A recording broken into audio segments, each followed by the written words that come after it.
I'm Keyshawn Kearney. I'm PJ Reagans.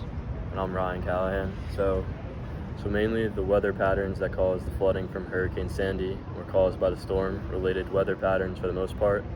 It mainly started with some strong winds that forced a lot of the ocean water to the edge by the coast, which also created a surge that raised the sea levels and flooded the coastal areas, especially when it happened during high tide. The storm also brought in a lot of rainfall, which made the rivers and streams overflow and increased the flooding all over the land in general. So overall, the flooding was mainly caused by wind, ocean surge, and the rain from the powerful hurricane. Hurricane Sandy caused widespread flooding across the East Coast. The biggest impacts were on the coast in New Jersey and New York. Storm surges from the Atlantic pushed water into bays, rivers, and coastal cities. New York City was largely affected because of the flooding in the subway system. Overall, millions of people were affected by this flooding. The most intense flooding happened when the hurricane made landfall. This lasted from several hours to a whole day, depending on the location.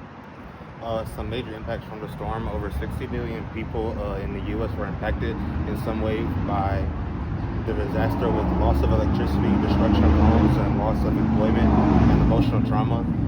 It definitely affected people's day-to-day life, where flooding made it hard for transportation and closed schools.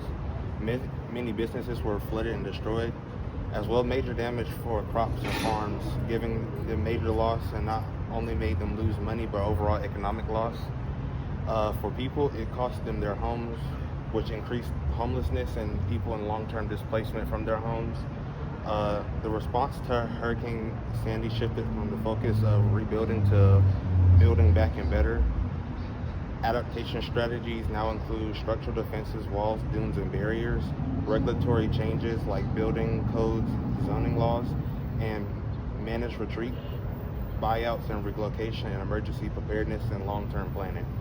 These combined efforts aim to reduce loss of life, economic damage, and infrastructure failure in the future of storms.